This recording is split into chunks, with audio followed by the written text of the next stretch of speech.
Hi, this is Liberty DeVito, and you're listening to the Fab Four Free For All.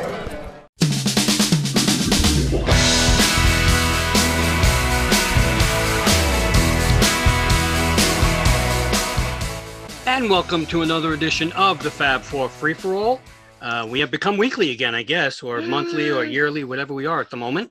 But I am your moderator for this episode, Mitch Axelrod. The episode's not called Mitch Axelrod. I'm your moderator, Mitch Axelrod. The episode is going to be fun, but joining me before we discuss why the episode is going to be so fun is Rob Leonard. Hello, how you doing? And Tony Chiguardo. Hiya, folks. And for those of you who are listening and not seeing this, we actually have a guest tonight. There's 3 squares. Usually there's 3, but Rob and I are on 1 for technical reasons. But our very special guest tonight is Paul Saltzman. He is the author of many books on the Beatles, his experience with the Beatles in India. And he is the writer, producer, director of the brand new film called Meeting the Beatles in India. Welcome, Paul, to the Fab Four Free For All. Thank you very, very much.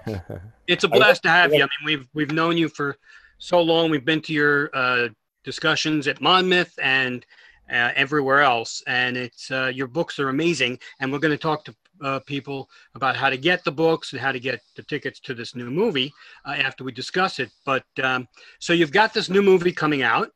Right. People should know that you spent time in India, and we'll get into it, but you went for reasons other than the Beatles, and you happened to stumble upon the greatest group in the whole world. Not arguably, sorry, I can't help it. But what was going on in Europe? What was that? I agree with you. Oh, it's the square. For those who remember the Hollywood squares, I'll be Charlie Weaver because I'm old. But the experience, what was going on in your world that led you to Rishikesh? Well, the reason I went was because I woke up one morning in my little rented room in Montreal where I was working for the National Film Board of Canada. And I literally had a shocking thought, which was that there were parts of myself I didn't like. And I had never had that thought before. I don't know what led to it. I just woke up in this morning in my little rented room and I was shocked by it. And I literally swung my legs over the edge of the bed and I said out loud without thinking, that's very important. You know, the heart will speak to us if we shut up. You know what I mean? If we want our inner voice to guide us, it's there all the time. We just create so much noise and distraction that we tend not to hear it. So I wake up, I say out loud without thinking, what do I do about this? The fact that there's obviously a bit of shock that there's parts of myself I don't like. And I hear my soul talk to me for the first time. And I've been brought up as an atheist. There's no soul, there's no spirit, there's no God. And but I was brought up with the key instruction, do unto others as you'd have them do unto you, the golden rule. Sure. And in a funny way, if you're taught nothing else but that, the world would change overnight, right? Yeah. So I say out loud, what do I do about this? And I hear this deep inner voice. It is literally all calming, all loving, all kind. I mean, can you imagine what that feels like? That's like, whoa, that's exquisite. And it says back to me, and this is a word for word little transcript. It says back to me, well, Paul, if you really want to look at yourself more carefully, you might want to get away from the environment you grew up in. And I say out loud, without thinking, this odd conversation, where do I go? And it says India. And that's the end of the conversation. The next time I heard my soul talk to me was when I sat down with the 4 Beatles and their friends at the table in Rishikesh. But what that did was it led me to get a job on a film board film because I didn't have enough money to buy a ticket to India. But I had heard this life-changing inner direction. And so I got to India to work on a film. 6 weeks later, I got to New Delhi. My girlfriend and I loved each other very much, but she had said, which I didn't hear, by the way. I didn't hear it until I remembered it later. She said, if you leave, I'll make myself stop loving you. We were both in tears a lot. We both loved each other a lot, but that's what she said. So 6 weeks later, I'm in Delhi. I get my first letter from Trisha, my girlfriend. I'm excited as hell. And I open it, and I only remember the first line for obvious reasons. Dear Paul, I've moved in with Henry. Wow. And I was devastated. I mean, it was, I presume each of you have probably had at least one heartbreak. Is that true? Oh, yeah. At least one. At least. At least, right. I can count, on 7 hands how many I've had. Good. That's good. And this time it's weird because instead of a 5, but now it's 7. instead of a Dear John letter, you actually got a Dear Paul letter. Exactly. Wow. Quite. So what happened was I was devastated. I was in tears. I felt shattered. It was really horrendous. And somebody I knew for 3 days in my life, Al Bragg, if Al Bragg is listening to this, there's a number of Al Braggs. I tried to find this man. I thanked him later, by the way, but not in India, but not the way I would thank him today. So I've been trying to find him off and on to say, hey, you changed my life. And what he did was he said, why don't you try meditation for the heartbreak? And I said, I'll try anything.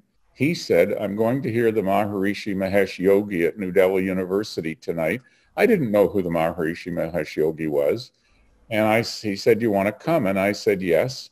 We got lost on the way. By the time we got into the auditorium, it was not only jam-packed, we were literally pressed up against the back wall. And then this little odd man in flowing robes with flowers around his neck and scraggly, long, whitish, grayish hair came in with a bunch of other Westerners who were dressed in Indian clothes with garlands around their neck. And he goes up on stage, and the Westerners, and maybe there were some Indian devotees, I'm not sure, sort of formed a semicircle behind him, and he started talking. And I only remember one thing he said. He said, meditation takes you beneath and below. These are word for word. It's in my brain. Meditation takes you beneath and below your daily worries and concerns to a place of inner rejuvenation from which you come back renewed and refreshed. And I thought, that's what I need. Wow. That's a home run from a standpoint of someone who's grieving, especially, or, dealing with a loss and heartbreak. That's the perfect words at the perfect time.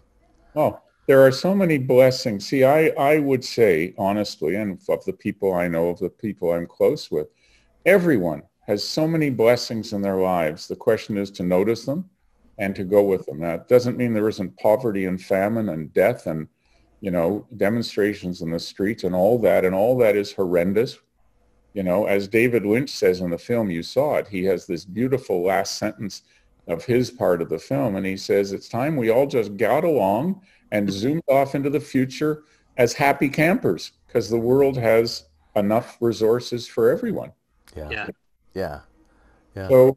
So I took a train to Rishikesh. It's interesting. One of the blessings is I didn't go up to anyone and say, how can I learn meditation? Because they would have said, come down to our office in Delhi and we'll teach you. Sure. Again, a blessing. And I don't know why, just it was. So I took a train to Rishikesh. I I noticed the sign, Rishikesh, go by the train window. It doesn't stop in Rishikesh. Oops.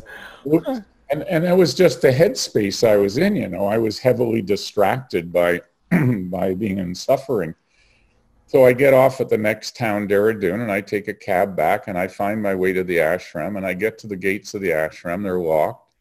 And as you saw in the film, they call somebody whose name was Raghavendra. Oh, he was my angel. He comes to the gate and I say, I've come to learn meditation. And he says, I'm sorry, the ashram's closed because the Beatles and their wives are here and we're doing a course for TM teachers. Now, I didn't know the Beatles were in India because I'd been on the road. I hadn't been reading newspapers. I didn't know they were in India.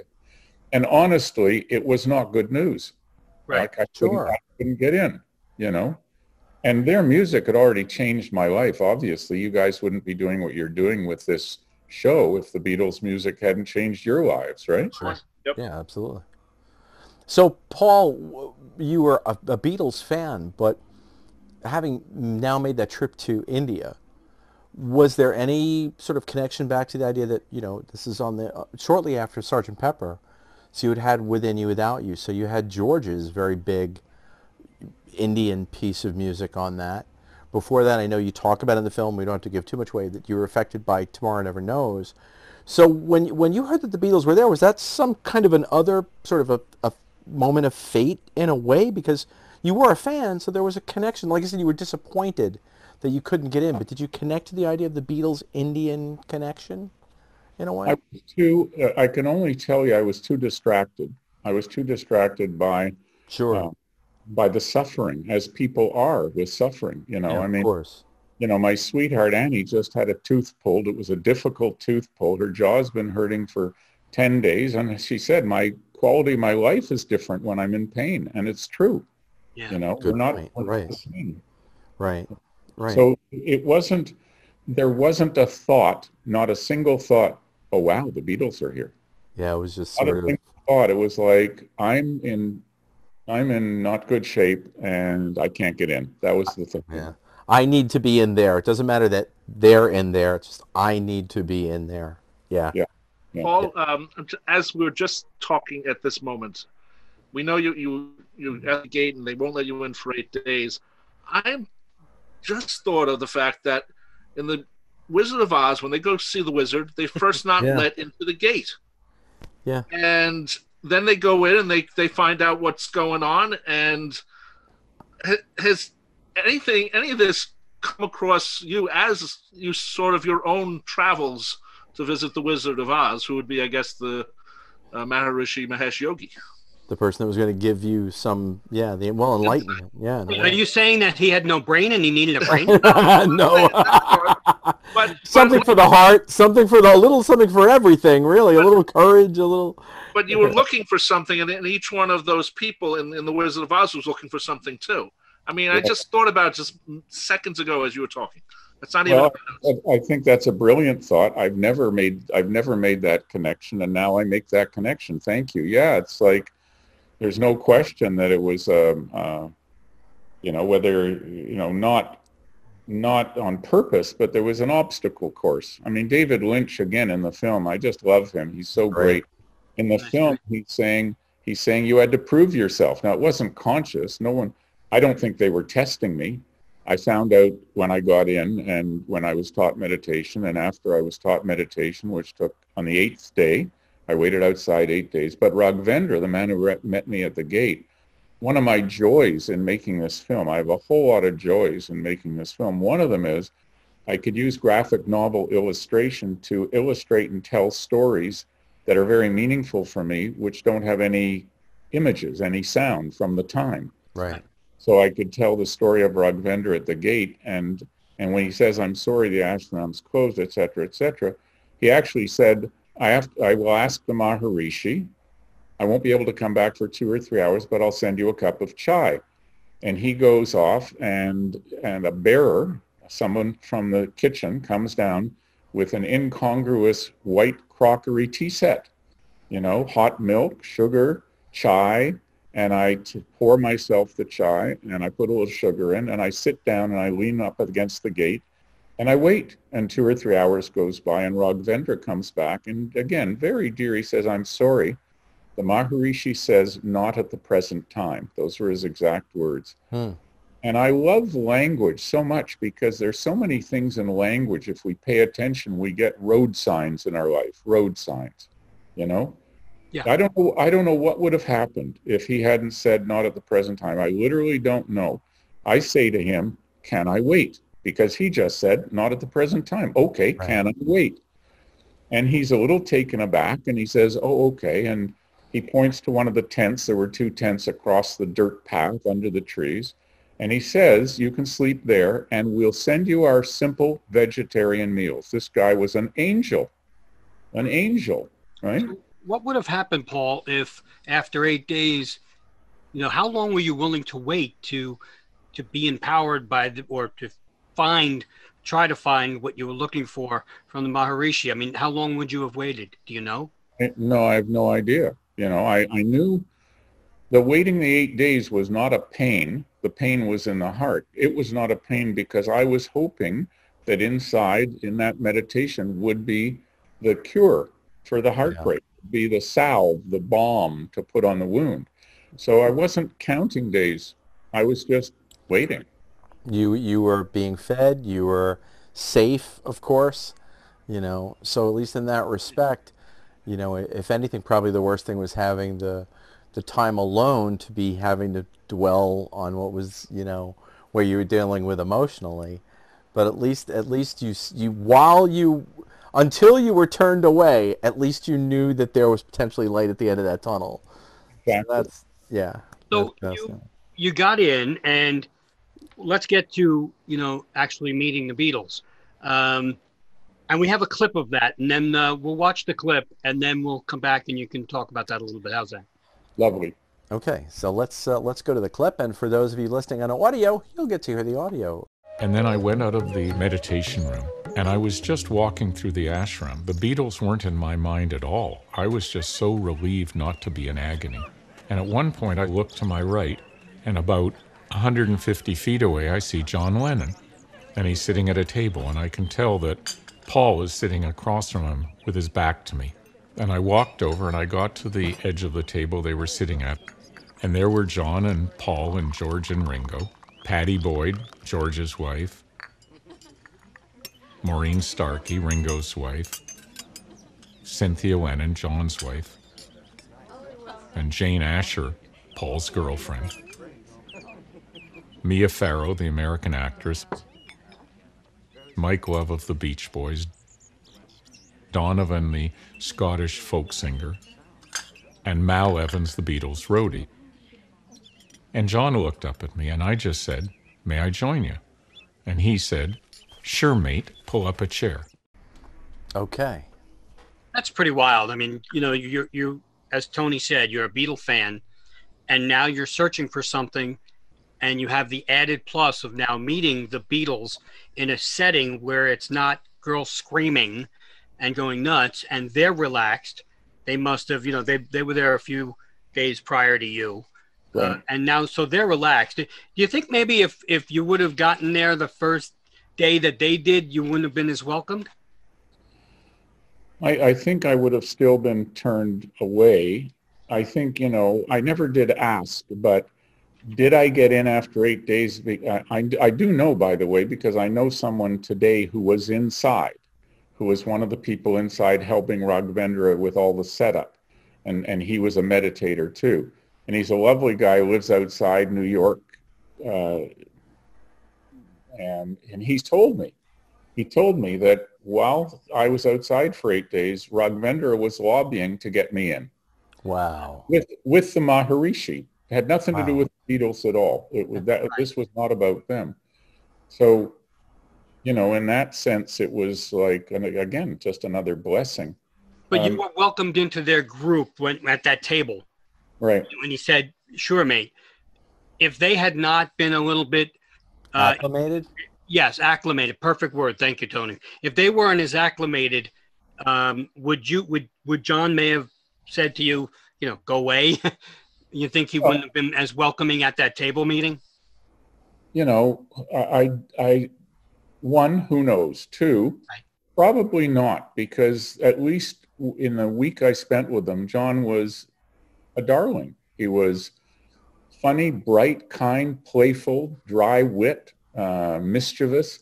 So would he have said, you know, go away? Probably not. The John I met had a very lovely heart.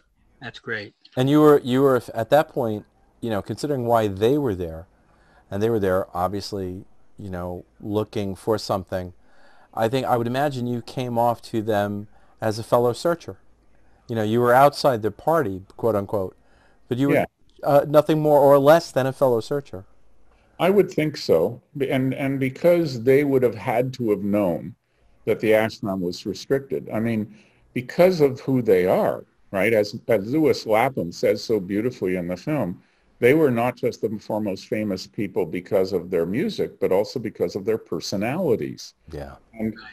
And the fact is that those personalities were there, whether they'd been there 1 day or the 8 days. So I suspect it would have gone the same.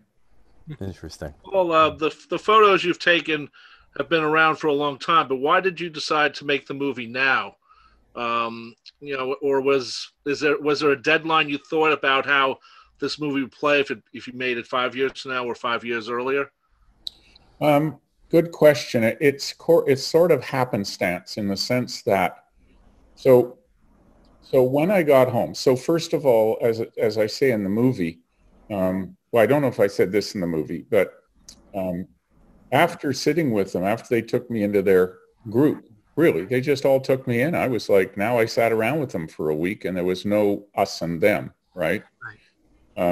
I tell that little story in the film near the end of the film, which was really fun for me to tell, about how there was no we're a Beatle and you're not, remember? And I had done a television series as a producer with Disney, and I actually had a high Disney executive literally say to me, after all, we're Disney and you're not. I think they still say that. Well, maybe, but with John, Paul, George, and Ringo, there was none of that. There was no we're a Beatle and you're not. They were so kind and playful and down to earth. And of course, part of that has to do with who they were and the stage they were at in their own lives. And part of it has to do with they were in a secluded setting. When I was waiting outside the gate for 8 days, what was happening? Well, the world's press came every day. There were 20 to 30 press people arrived every day at the gate. Wow. Can we get in? We want to interview the Beatles. No, the ashram's closed. So the Maharishi came out once a day and gave a press conference so they could get their material and go away. One of the most interesting things was the American model actress, who was then the most famous model in the world, like the top paid model, was Marisa Berenson. In fact, I just got her email, or her manager's email, and wrote and said, hey, I met you at the ashram. I may never hear back. I haven't heard back. But at any rate, she came with her boyfriend, Baron von something was his name, and 2 suitcases of high fashion. Vogue had sent them to do a photo shoot with the Beatles in the ashram. So the ashram's closed.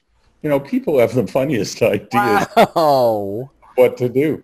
So, Lewis Lapham got in because he waited outside the gate for 3 days. So that's how Lewis and I became good friends, as we sat together for 3 days, each of us waiting to get in. He actually got in before me because he was writing a big double story for the Saturday Evening Post. That's something. So why did you make it now and not earlier? Or obviously the story's been there, the pictures have been around for a while. So why at this moment did you decide, okay, I got to do it, make this movie? Well, it's. Thank you for reminding me of the question. No, it's okay to go off a tangent. Okay, that's great. So there's 2 pieces to it. One, when I took the pictures, and they were taking pictures like a family outing. They were like brothers, seriously. In fact, you could feel that the 4 of them were an inner circle and the partners were 1 circle out. They were close, very close, but the 4 of them were a different family than the 8 of them, so to speak. And you could feel that. And it was very beautiful to see how playful and loving and affectionate they were with each other. Not loving in the sense of giving hugs, not that kind, Maybe it's true that the Brits are a little, So, excuse me a sec. Sure. And by the way, this isn't beer. I don't drink beer. This is tea. Very nice. That's a lot of tea. I'm surprised we're not getting bathroom breaks. It's true. So what happened was I took the pic. When I saw them taking pictures after a couple of days, I just asked each of them individually, do you mind if I take the odd picture? And they were all like, oh, go ahead. And I could have taken hundreds. I had film. I didn't think of it, literally. So I only took out my camera twice. So why am I making the film now? I haven't forgotten the question again. So what happened was I came home. I was broke. I had learned meditation. It was a miracle. The agony of the heartbreak gone in one 30-minute meditation. Who knew, right? Who knew? Wow. And remember, meditation and yoga in 1968 was barely known in the West. It was known, but not common knowledge, not commercially what it is today. And I wanted to write an article for the Canadian magazine to say, hey, whoa, there's this thing, meditation, try it, it's fantastic. And I was broke and needed money to rent a flat. and the magazine wanted the story and the pictures, which nobody had at the time. So I did that, but I never took the pictures to do anything with them. What my daughter says in the movie is true. When I found them, and she said that after 32 years of having put them away and forgetting about them, out of sight, out of mind, and then she says to me when I found them and showed them to her, she was 16, they're really great, Dad, you should do something with them. And then I still thought about it. How do I feel about doing something with it? And I got that inner voice answer. And the answer was, yeah, that might be fun. That was the answer to my inner voice.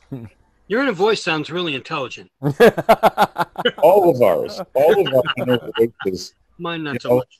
The only thing one needs to remember is there's two inner voices. It's that thing about the devil on one shoulder and the angel on the other. We all have a negative ego and a positive ego. The positive ego is not the inflated, I'm the best in the world. That's crap. And the negative ego is the one that always makes us feel bad. But so that inner voice, think of it as the angel on your shoulder, whatever that is. Sure. So in terms of the film, I put the pictures away, forgot about them for 32 years, showed them to my daughter. Then I did one of my books. And I did it for the fun. It wasn't to, listen, when I did my first book, I'm stumbling here trying to explain something. That's and all right. Here's the way to explain it. My two best friends, my first wife was East Indian. I never told her I met the Beatles in India. It was something that was never about using it as a party story, ever. It was never about, oh, I met the Beatles in India. Aren't I great? Aren't I fortunate? I. It was never about that. It was a life-changing, precious experience that changed my life. Meditation did. Talking with George did. Like it said in the film, talking to John was life-changing. Hanging out with the four of them. So what happened was that after I did those books, and I thought about a long time, it just kept coming back to me that there was a film to make about meditation, creativity, and the inner journey that George first sang about, right? Within You, Without You, Tomorrow Never Knows, which of course was John, right? And I thought it was so life-changing for me that the Beatles sang Tomorrow Never Knows. That opened a door in my psyche. The first time I ever heard Tomorrow Never Knows, I was lying with Trisha, you saw it in the film, on the front lawn. We were both a little high. I didn't say that in the film. And exclusive. And I hear Tomorrow Never Knows, and the song ends, and I think, what are they talking about? What are they talking about? Right? Turn off your mind, float downstream. It is not dying. Go towards the void and the light. It's like, what are they talking about? So the Beatles, I thank them for opening a door in my psyche that there is something within us. Mm. There is an inner journey. There is a divine, I would say, divine presence. So when the 50th anniversary was coming around, here's the answer to your question. I'm sorry, it took a little while to get here. Okay. When the 50th anniversary was coming, I thought, well, that's motivating me to do this film I've been thinking about for a decade, which was I'd like to do a film about how come they were so creative at the ashram. They wrote, as you see in the film, Mark Lewisohn, who's wonderful, says they wrote probably 30 songs at the ashram because that's all we can find. And I say, well, they wrote 48 at the ashram because Paul told Dennis O'Dell that, right? Who was the head of Apple Film. So for me, it's like, whoa, how was that creativity so unleashed? And of course, David Lynch answers it in the film. Meditation opens a conduit within you that allows for an expansion of your creativity. So I wanted to make a film about meditation, creativity, the inner journey, heart and soul. And then I couldn't get it done in time for the 50th anniversary, which is why it's done now. Right. Oh, go ahead, Mitch. Go ahead, Tony. I was just going to ask you, you brought up Paul, and you mentioned in the film too, that you were essentially, raised as an atheist. But when it comes to TM, there is, and obviously you're in India, there is such a spiritual presence. And with TM, you're talking about, going into, as you say, like the soul's, you're hearing the soul's voice. You've got, I was putting my notes down. You have a song like The Inner Light, which you heard for the first time before anyone else did, which has, parts of the Tao Te Ching in it. Do you find that for people who have any interest in TM, especially after seeing the film, people who do practice Judeo-Christian or Muslim belief systems or are atheist or agnostic at this time, does TM sort of come in and it is capable of, you're capable of experiencing the type of things, everyone's experience is going to be different, but the type of experiences that you experienced, no matter what your spiritual belief system is when you go in, or was that changed for you also?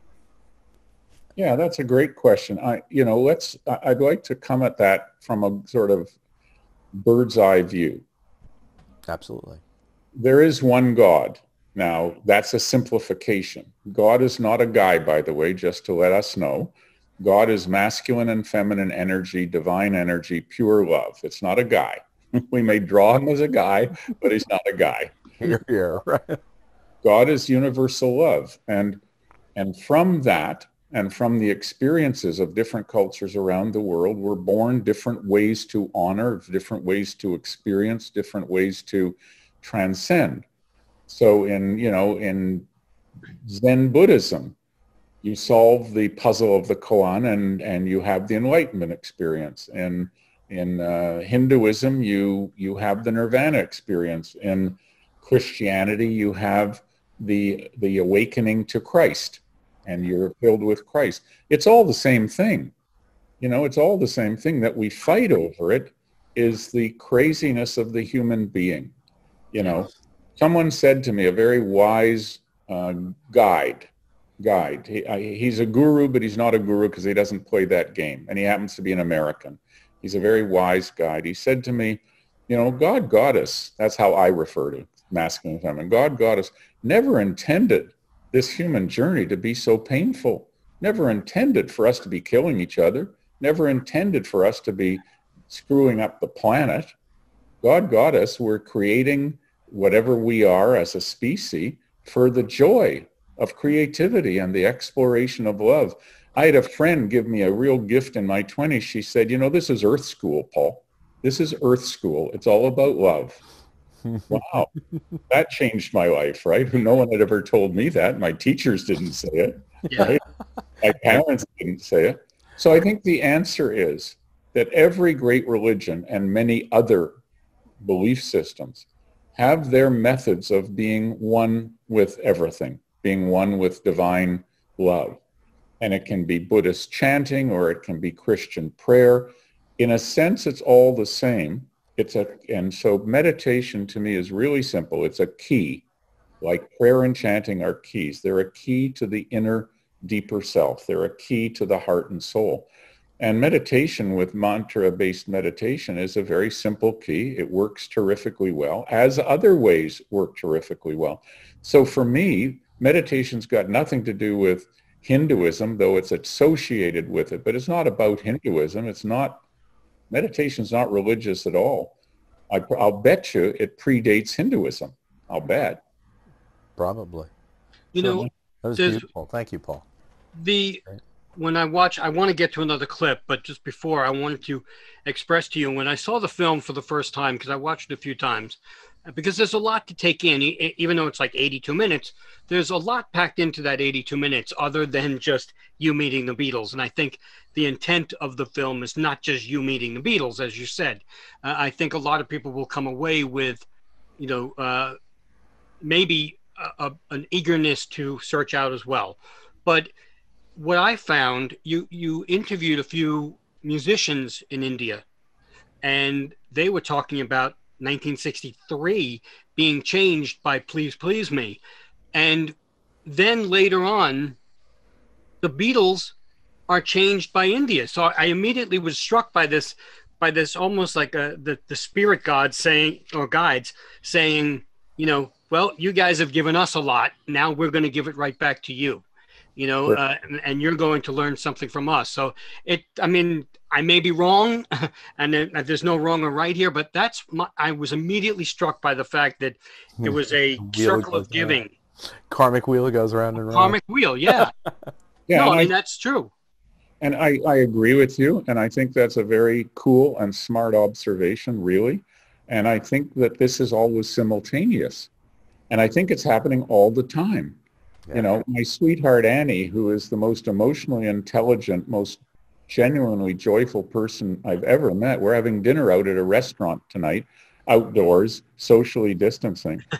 And the young server, young woman, is a joyful person. And Annie says to her, "It's wonderful, you're so joyful." Now, people don't usually talk that way to each other. Right.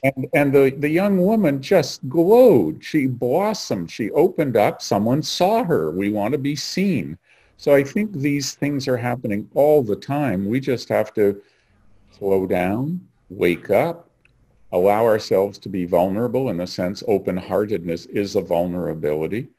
So yeah, I think it's true. The Beatles were highly impacted by India and Indian meditation and George's love of the sitar, and the two musicians, or the one musician and one historian, and the other musician, Hari Prasad Chaurasia, who played with Dark Horse and played on the Dark Horse album and toured with George a bit and played on the Inner Light. I mean, he said George was a musical saint, so he just wanted to be with him and learn from him. Yeah. And he is the most famous classical bonsai flute player in India. So he was learning from George, and George was learning from Ravi. Yeah, it That's all true. goes There's another round. cycle there. Yeah, I mean, Paul, you worked with Mark, and Mark is in the film for quite a bit of the second half of the film. Should say Mark Lewisohn. And Mark Lewisohn, yeah. Did you? I mean, from watching, and we're all friends with Mark, so it's like, but what was it like experiencing India in this way through someone else's eyes? You were bringing this person in who had been, you ask him the question about how long he's wanted to go there, and you were sharing this experience with someone who is a Beatles historian and etc. And what was it like sort of experiencing someone else and watching what they were, because I'm sure that Mark took something away from this greater than I know more about the Beatles now. So what was it like being part of that with someone at that level? It was wonderful. It was wonderful. I had met Mark very briefly at a Beatles week in Liverpool some years ago, 10 years ago, I can't remember, but enough years ago. And to be on the road with him and to be filming and exploring his knowledge of the Beatles and his taking pleasure at this return trip with me, it was like all of a sudden we were brothers. All of a sudden we were brothers. He's a wonderful, wonderful guy. Yeah. And to see, to hear him talk, I'm learning.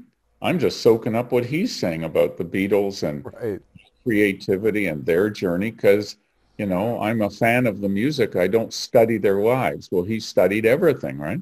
Yeah. It was a thrill for me, and it was a thrill for him. He had been wanting to go to the ashram. I said, "How long have you been wanting?" You remember that scene in the train station? Sure, yeah.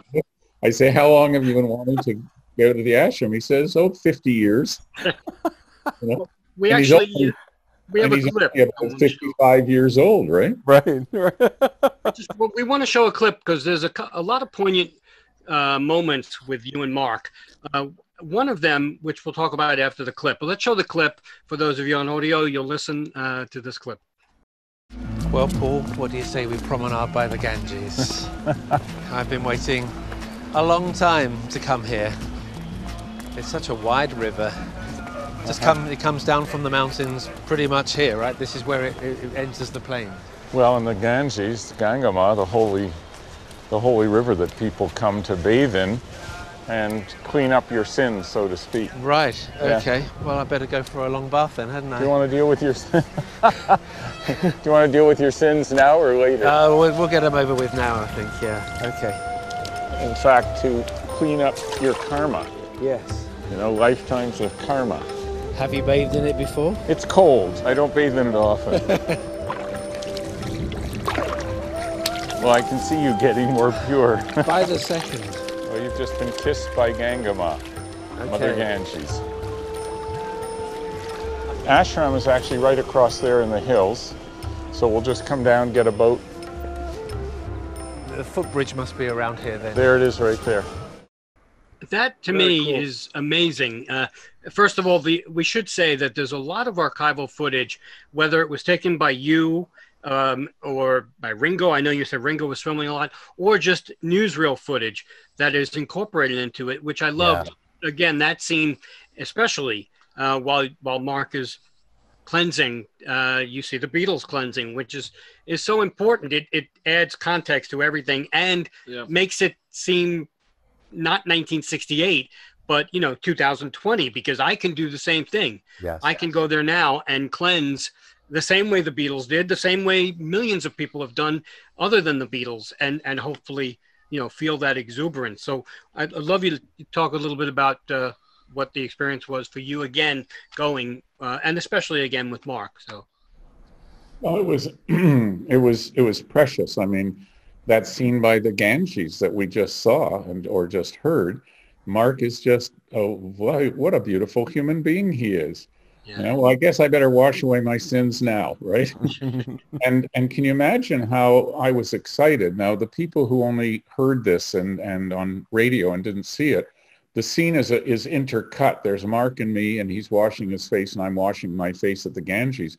But I found footage, or my film researcher, thank God, bless her soul, found footage of the Beatles at the edge of the Ganges washing their face. So we're intercutting Mark washing his face and George is washing his face. I'm washing my face and John is washing his face. Oh, great. And it was just, I was so excited to find that footage. So, going back with Mark was seeing it through different eyes for me. It's just when you share something, you both kind of gain. I think, and again, I come back to love. It really is about love. We say love makes the world go round, but we don't realize it's actually a law of physics. It's a law of physics. So, Mark and I are walking along. We're enjoying each other's companies. There's a love there, in the generic use of the word love, a companionship, a joy. We're sharing an experience. So I'm seeing it partly through Mark's eyes as a new experience for me. Well, we had interviewed Mark a while ago, and he said one of the things about his writing of his books, he wanted to find out what really happened with the Beatles in India and Rishikesh. And so when I see Mark hanging out with you and he's explaining things and you're explaining things, it was really a good combination of two different angles looking at the same thing. I thought it was, to me, it was my favorite part of the movie, and especially when you're pointing out, okay, so and so slept here, so and so slept here, and you realize it's very close to each other. I mean, for me, I've never seen any pictures or maps of where they stayed. Obviously, we've seen your pictures, but you don't picture how close or far away they were actually among each other. We know what happened after India, but we don't know what happened in India as much. And I think just by you guys walking in the ashram and pointing out things, I thought it was very, very good. Oh, terrific. Good. I was so much wanting to.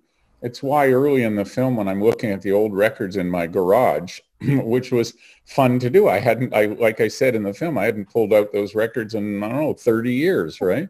And saying I was hoping to take you, the viewer, with me to visit the ashram, to share it. Again, it's to share the joy. I have a hobby. I say a hobby because it's not my profession. I have a hobby, and I lead small tour groups to India. I've done it 4 times. Oh, wow. Small groups totaling 64 people. And it's a joyful exploration of India from the very southern tip up to Rishikesh. We end at Rishikesh.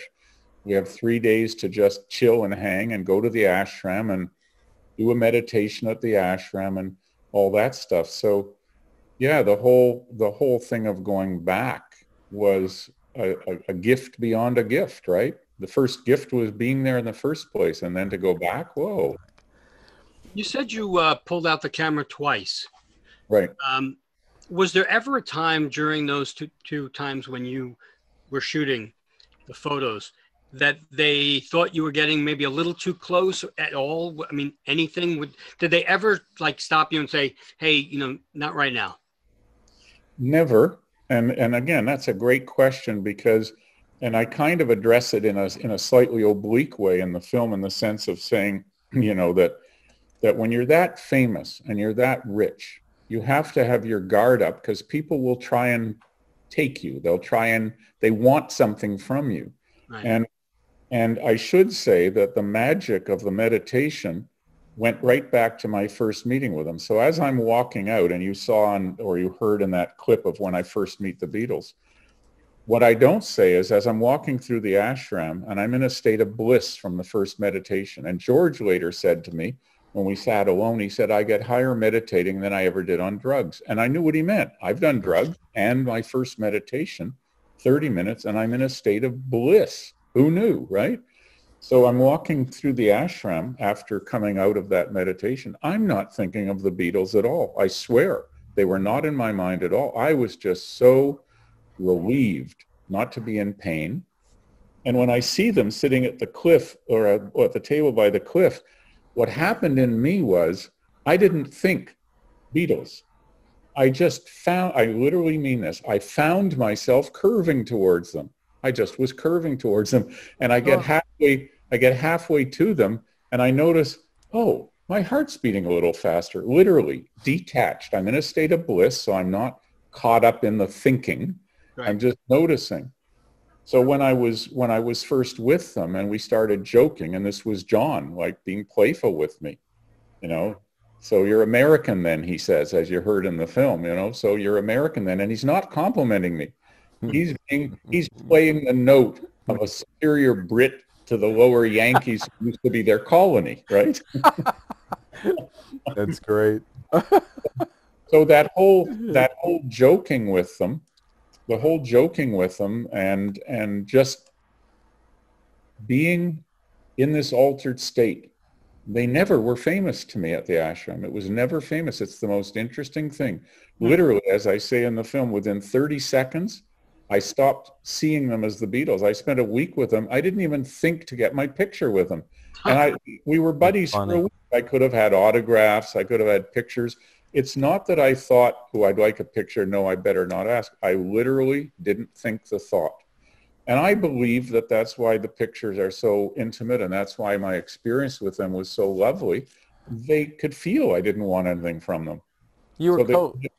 So you're co-travelers on a tour bus. It just happened to be a very spiritual tour bus. Exactly. It's really what it was. You mentioned, Paul, the humor aspect, that they were joking. And, again, for those folks who only heard the clip, you see Paul washing his underarms, at the Ganges with a smile and a joke and a laugh in his, in his demeanor and his look. And it strikes me that I think a lot of people who look at TM or look at it think, because when you see some of the interviews with John and George, there's a famous interview with David Frost where they talk about TM, and they're very serious. But it seems, so much of it seems to be about the lightening of the spirit, and the lightening, and humor seems to be such a really big part of your experience there.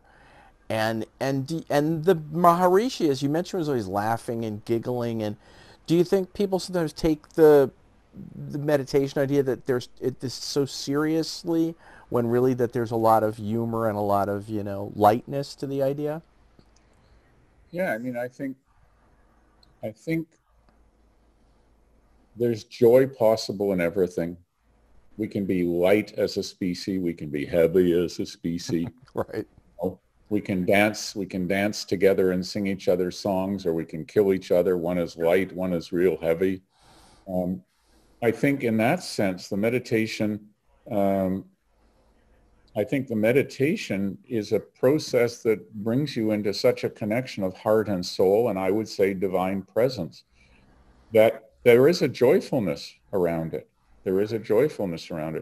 And I'm sure in whatever religion you are, my sweetheart Annie, to go back to her for a minute, she grew up in Oakville in the United Church, and she sang in the choir, and she talks about the joy of singing in the choir, right? Sure.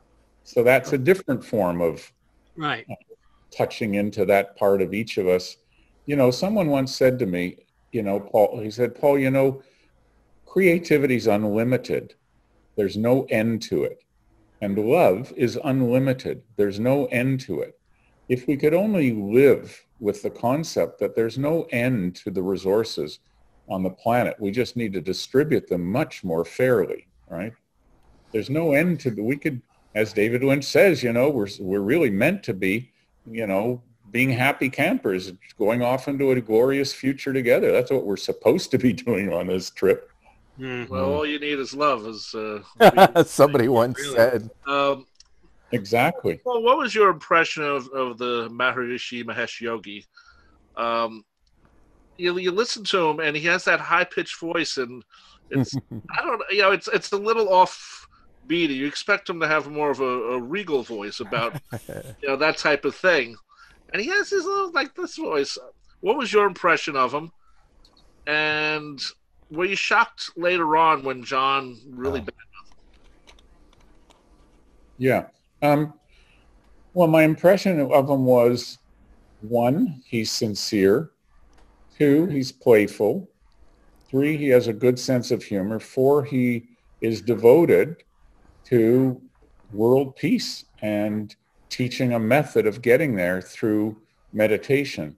I never got a sense of him. Some of the people around him, some of the, you know, a few of the people that took a more marketing approach, and I don't mean they were only marketing, but, you know, they were trying to spread the word, but they came out of, you know, almost the American marketing mind, sort of New York marketing mind. Not a lot, but a little. There were some things said, you know, but I think he was a pure being.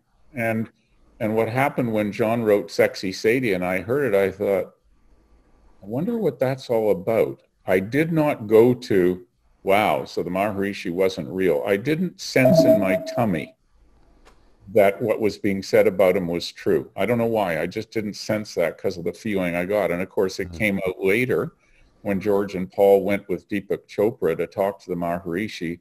I think Paul was on that trip with them. I can't remember, but George and Deepak Chopra. And George went to apologize on behalf of he and John storming out.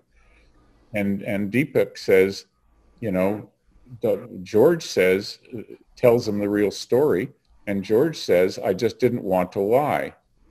George could have said, I just didn't want to lie anymore. Right. Because George never believed that the Maharishi had been sexual with an American woman, which was part of the story, or that he ate chicken when he was supposed to be vegetarian. And it's now known, the New York Times did a big investigation into Alex Maridas, right? Well, let's not give away too much. Yeah. Okay. Because I'll tell you why. Because that, to me, was very revelatory at the end with you and Mark. So I want to, you know what? We're going to do a plug for selling the film. So I want people to actually, it really was revelatory. And it comes toward the end, and you're both sitting with each other, enjoying each other's company. You know, you from a perspective of actually being there, Mark from an archival perspective, and being able to explain things that maybe you weren't privy to, only because of his research. And us as fans, I mean, I've been a fan since I'm 58 now.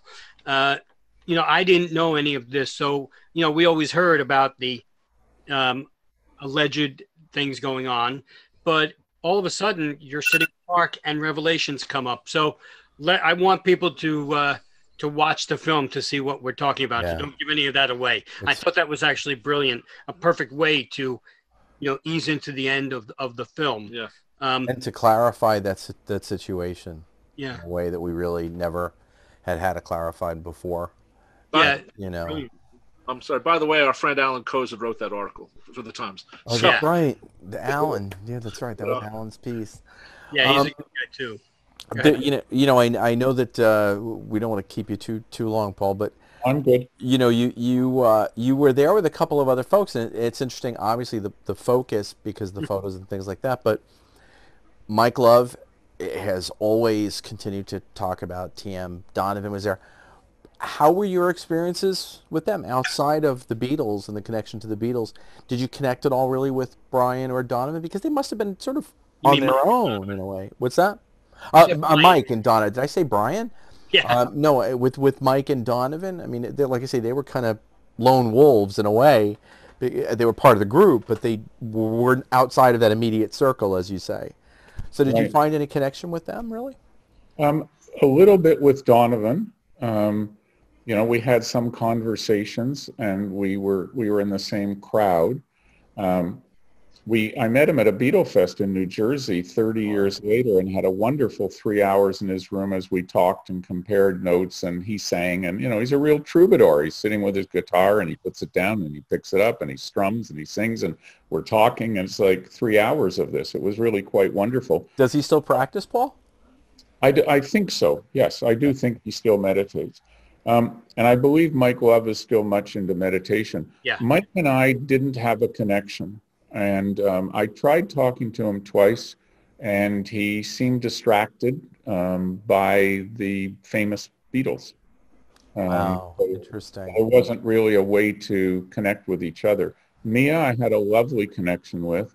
And interestingly enough, you probably know this, what I discovered was Mia was there for the same reason I was, to heal a broken heart, to learn meditation. She had come out of the marriage with Frank Sinatra. She was fragile. She was broken, like I was broken from the heartbreak. And so that was her. And apparently Prudence said, you know, come to India with us, is how that happened. So, and Mia, by the way, the Mia I knew, and again, you know, I only knew these people for a week. She was so bright, intelligent, kind, gentle, no egocentric stuff at all. And that was true of each of the women. Jane, Cynthia, Patti, Maureen, very kind, dear people. You know, there was no Jenny. There was no like, well, we're along with the Beatles and you're not. Type. None of that. None of that. Paul, was there any reason why you just mentioned, you know, positive experiences with Mia and Donovan recently? Is there any reason why they weren't used in the movie? Did they not want to be in it, or do you decide as the person putting this together, we'll just focus on the Beatles? Good question. One, I spent 12 years trying to get the Beatles to work with me on the film, and it was no, maybe later, maybe, I don't know. Go away. That was my relationship with Apple. With Mia, I reached out. I wanted to have her in the film. No, thank you. Prudence, I reached out. No, thank you. Donovan, I reached out. No, thank you. He was making his own film called On the Road to Rishikesh. Yeah. Mike Love I reached out to, and we were going to do an interview, and then he couldn't get up to LA in the window that I had with the crew in LA. I think he was in San Diego perhaps. And he said, come down here. And I couldn't get down there because there was a sound person with us, and she couldn't make that. It was just passing in the night. So I asked all of them. I wanted all of their sort of, how did it affect you? How did it impact your creativity? How did it impact your heart and your life? I wanted to ask all of them those questions. Yeah. Who are you, before we let you go, and we do want to talk about where to get the film and anything else, your website and everything, but obviously you're still practicing, correct? Well, being young and, I practiced for a while, then I stopped, then I practiced for a while, then I stopped. Then I learned another form of meditation that I like very much. So I don't have the kind of self-discipline where I meditate every day, but I can tell you, I talk to my higher self every day. I do. And I hear my higher self talk back with me every day. So that's how I do it. And yes, I still meditate using one of two methods, either TM or the other method. You open the doors. The doors are open. It's like they talk about the doors of perception after drug, people who you talk to from the 60s who said, well, we used acid, but we felt we only needed to do it once. It opened the doors. So I guess the fact you've been practicing for such a long time in different methodologies is the door is open. You can sort of make that, Sure. So absolutely. where did you keep in touch with any of the Beatles after you left? I mean, had you had contact with any of them up to today? Obviously, George and John are no longer with us, but Paul and Ringo, or even John and George when they were with us? Yes, sort of. For First of all, as I was leaving the ashram and literally at the table saying goodbye, and Ringo and Maureen were leaving at the same time, Mal called 2 taxis. One was for him, Maureen, and Ringo, and the other was for me and 2 friends of Donovan's, Gypsy Dave, who was the song Hey Gyp was written about, and Gypsy Dave, and Gypsy Dave's wife. And as I walk away, and there's these warm goodbyes, and I turn and walk away, and John says, "Hey, Paul, will you send us some of your pictures?" And I turn back to the table, and I say, "Sure." And Jane Asher says, "Here, take my home phone number. If you call Apple, you'll never get through to them, right?" "Hi, my name's Paul, and John wants some of my pictures." Click. We're too busy with the Hells Angels. Sorry. Yeah. So what happened there was that after I came back from India, I got a job working on the first IMAX film, and we were going to be shooting in London. And I couldn't afford, I was still not rolling in any money at all. I couldn't afford color prints. So I printed up 4 black and white film poster size, 39-inch by 27-inch. I chose my favorite portraits of each of them. And I called Jane in London, and we met for half an hour in Kensington and had a cup of tea. Lovely woman. And I didn't even think of giving her my card and saying, "Hey, give my card to them." And the reason was really simple. I remember the thought, these guys don't need new friends. Their lives are crazy. Yeah. So I never tried to reach out. Yeah. Now, then what happened was that in 2009, when they did the benefit for the David Lynch Foundation at the Radio City Music Hall. I was there. You were there, and I think it was the first time that Ringo and Paul played on the same stage together. Correct. So I'm sitting at home right here where I am now, and the phone rings, 2009, and a woman says, "Hello, is this Paul Saltzman?" "Yes." "The Paul Saltzman who was in Rishikesh?" I say, "Yes, who's this?" Wow. And she introduces herself as the person in charge of audio visual for Paul's company, and she says, "Paul asked me to phone you." I said, "Sweet." And she said, "Paul's going to be doing this concert." I hadn't heard about it yet. And the second to last song, Cosmically Conscious. And Paul would like to use your pictures to create a slideshow for the backdrop. Would that be possible? And I say yes. Now I'm going to tell you what happened next, word for word. I'll act it out a little bit. I say yes. She says, "How much will that be?" And I say, "Nothing, gratis. I wouldn't have these pictures if it wasn't for their generosity." Silence. Silence. It was that long. Silence. I finally say, "Why does that surprise you? This has never happened before." So called that title. "What do you mean?" "Well, when people hear it's Paul McCartney, they want a lot of money." "Well, I understand, but I don't want any, but on one condition." And she says, "What's that?" And I said, "You give me a copy of the slideshow that you create for that event so I can put it in my archives," and it's in the University of Toronto archives with my archives. Oh, that's great. That's great. Oh, wow. So that was Paul. I tried to get to Paul to speak about this film for years, and I couldn't get to him. He was supposed to meet me in Toronto when he was performing 2 shows at the Air Canada Centre 2 days in a row, and a meeting was teed up. I said, "I need 20 minutes with him to talk about a film project." Okay, he's agreed. I'm in the green room, and there's other groups in the green room, which surprised me, but fair enough, including his dear auntie from Scarborough, Ontario, the other side of Toronto, is there. And he's running late. He comes in an hour late, and he says, "I'm really sorry I'm late." And he, let's take a picture together. And he says to his assistant, turns to his assistant and says, "Book Paul in for tomorrow, me for tomorrow." The next day, I got 5 calls from the assistant. "We're running late. We're running late. I'm really sorry. It's not going to happen. CNN has just flown in unexpectedly to interview him." And I could never get that meeting rescheduled. One day I get a call from Mark Hudson when my first gallery show came out in New York, which would have been there. Yeah, we were there with you. Yeah, right. 2001. I'm not sure. 2000. I forget. 2001. Yeah. And Mark calls me one day and says, "I just was at your show with Ringo. I wanted him to see your pictures." I said, "Cool." He said, "Ringo would like one of your pictures." I said, "He can have one or all of them, any sizes, no charge, out of respect. I wouldn't have these pictures without the kindness of those 4 guys," right? Sure. He says he only wants one to the nines, which is the one with the Nehru jacket. Right. We discuss how big he wants, and I say no problem on one condition. I said, I come down and give it to him personally, and you take a picture of us, because I have no pictures of me with the Beatles because I didn't think of it. Right. He says okay. So I meet Ringo in a rehearsal hall in Manhattan. He and the Roundheads and Mark Hudson are rehearsing to be on Good Morning America. Yeah. I sit there and I listen to them rehearsing for 45 minutes. And then they take a break and Ringo comes over and Mark introduces and we shake hands. And Ringo, very dear, he says, you must have been 16 years old at the ashram. I said, no, but thank you.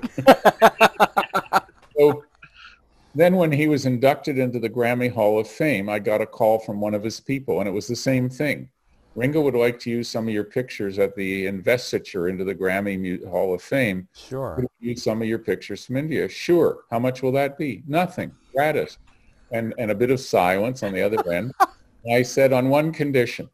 And the woman said, what's that? I said, you give me 2 tickets for the party opening the thing. And I went with my sweetheart, Annie, and we squeezed through. Literally, you had to squeeze through people to get to Ringo in the middle of the room.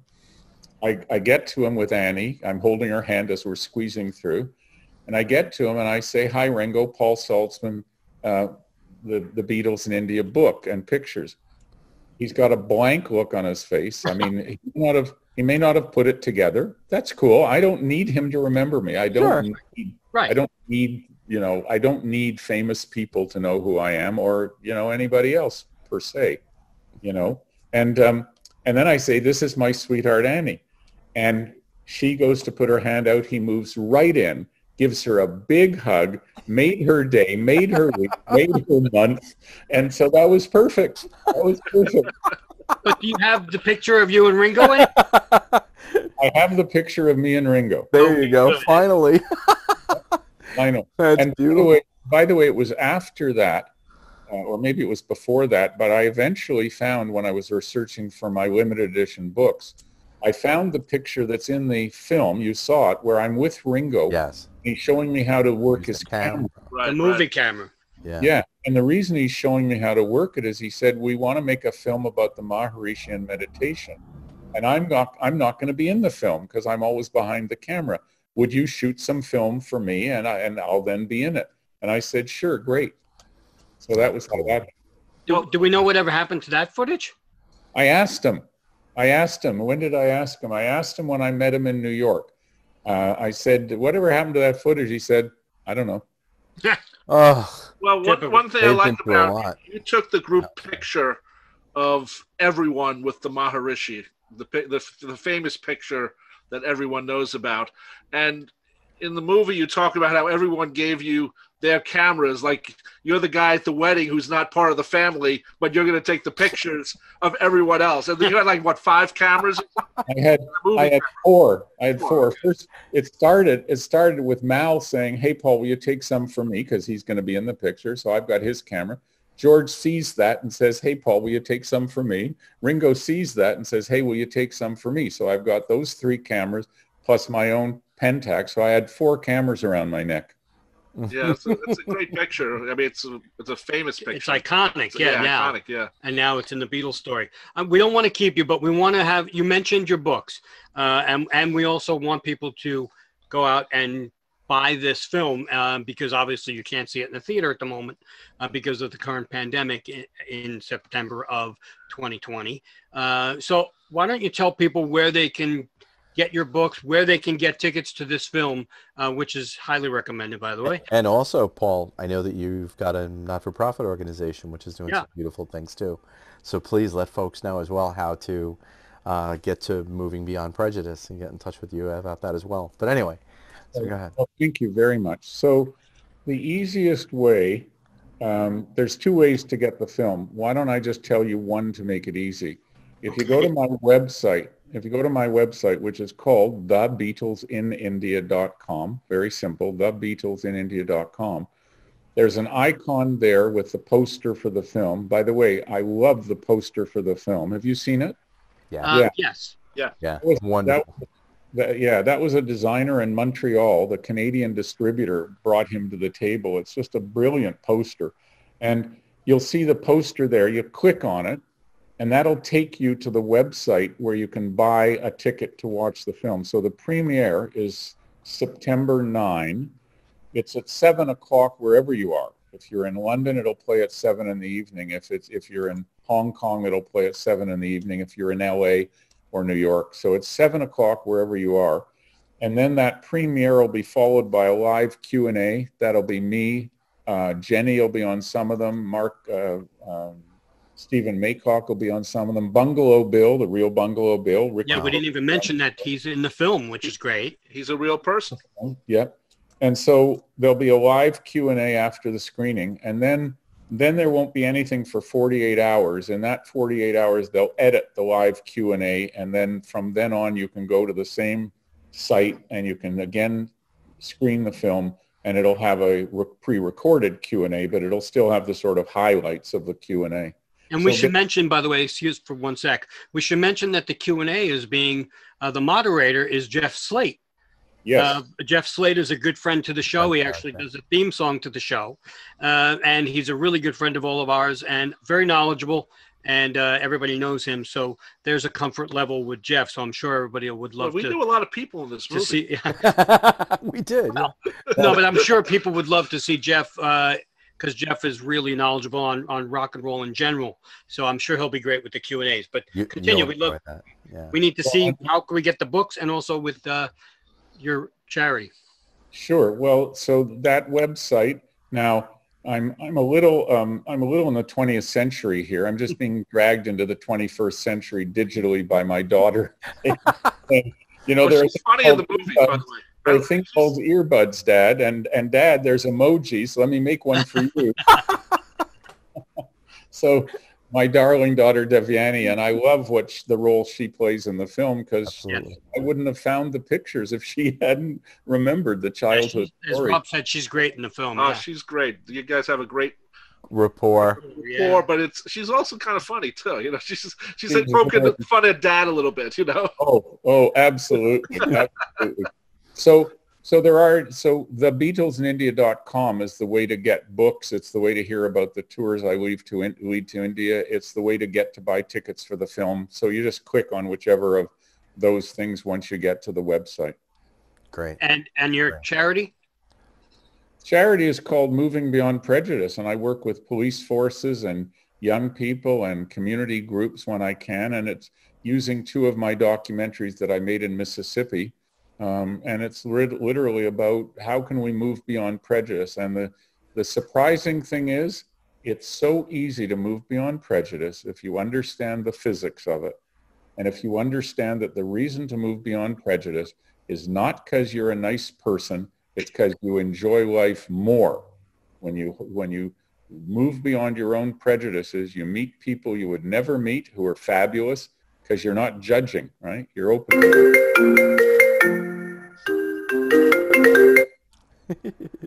That was my daughter calling. Her ears are burning.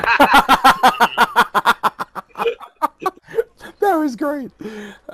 No, and it's funny you mentioned moving beyond prejudice, because in this day and age, right now, at this current time, a lot of things we could use a little bit of kindness, a lot of moving beyond prejudice, because it seems that the world is just upside down at the moment.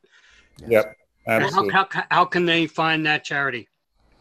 Again, I think you can find it on my website, and you can write me an email on my website too about anything. I mean, I get the emails and I read them and I answer them. Great. Well, there's so much we didn't cover, especially about the movie. I have one more thing. Well, see, Rob is Columbo. I don't know if you watched Columbo. I have both eyes on. But have you ever seen the show Columbo? Yes. Oh, I love it. Well, at the end, he always says, "Oh, just one more thing." Well, that's Rob, so he has one more thing. When the Maharishi Mahesh Yogi died, both Paul and Ringo said positive things about him, which I didn't know that they were still in touch with him. And when they sort of gave that impression, they were. Had you come across anything with your research with the movie, when maybe putting that at the end of the movie? About when the Maharishi passed on? What they said about the Maharishi after when the Maharishi died a few years ago. I knew some of it, but it didn't sort of fit. One of the things, and you guys will know this, when you write a story or you make a film or you compose a song, it turns out to have a life of its own, and it takes you where it wants to go. As odd as that sounds, it ends up, and it's literally, if you follow the energy, and I've done a lot of films and I work with people who are really masterful, and we all agree, if you just follow the energy, and I'll put it a different way, if you follow the heart of what you're doing, it will take you to better places than you can imagine. Absolutely. What a perfect way to end. Absolutely. We appreciate this very much, Paul. I'm so looking forward to seeing the panels, seeing how the film does. Hopefully there'll be a physical release at some point in the near future. Really, we appreciate your time. This definitely has been enlightening for all of us. Thank you. And this, again, will be up in perpetuity. So you know what, in 5-10 years, if people want to still be enlightened, because that's really what the message is here, they can still do that, and hopefully they'll find you or our show with you, and the film. So we appreciate it very much, Paul. Well, thank you so much, and I want to say the same back to you. This has been not just fun, it's been so important, and I thank the three of you. Thank you so much. Thank you, sir. And we will catch up with you soon. Lovely. Talk to you soon. Right, thanks so much, for everything, Paul. My pleasure. Good night, guys. Good night. Good night. Take care. Fab 4 Free For All was edited and produced by Tony Triguardo at Word of Mouth Studios in Westbury, New York. The opening and closing theme is My Dolly by the band The Badge, featuring longtime listener Jeff Slate, available on its debut album Digital Retro and recent Best Of compilation, as well as from the Fab 4 Free For All website. Thanks for listening to Fab 4 Free For All.